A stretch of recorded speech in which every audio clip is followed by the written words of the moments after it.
ಉತ್ತರ ಭಾರತದ ಹಲವು ಭಾಗಗಳಲ್ಲಿ ಇಂದು ಗುಡುಗು ಸಹಿತ ಭಾರೀ ಮಳೆ ಮತ್ತು ಬಲವಾದ ಗಾಳಿ ಬೀಸುವ ಸಾಧ್ಯತೆ ಇದೆ ಎಂದು ಭಾರತೀಯ ಹವಾಮಾನ ಇಲಾಖೆ ಮುನ್ಸೂಚನೆ ನೀಡಿದೆ. ಛತ್ತೀಸ್ಗಢ, ಜಾರ್ಖಂಡ್, ಮಧ್ಯಪ್ರದೇಶ, ಒಡಿಶಾ ಮತ್ತು ವಿದರ್ಭ ಪ್ರದೇಶಗಳಲ್ಲಿ ಗುಡುಗು ಸಹಿತ ಆಲಿಕಲ್ಲು ಮಳೆಯಾಗುವ ಸಾಧ್ಯತೆ ಇದೆ.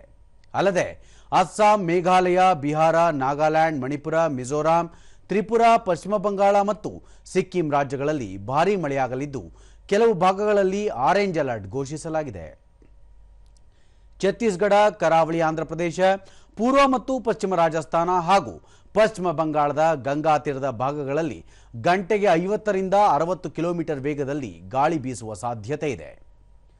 ರಾಜ್ಯದ ವಿವಿಧ ಜಿಲ್ಲೆಗಳಲ್ಲಿ ಮುಂದಿನ 7 ದಿನಗಳ ಕಾಲ ಮಳೆಯಾಗುವ ಸಾಧ್ಯತೆ ಇದೆ. ಬೆಂಗಳೂರಿನ ಹಲವೆಡೆ ಇಂದು ಮುಂಜಾನೆ ಸಾಧಾರಣ ಮಳೆಯಾಗಿದೆ.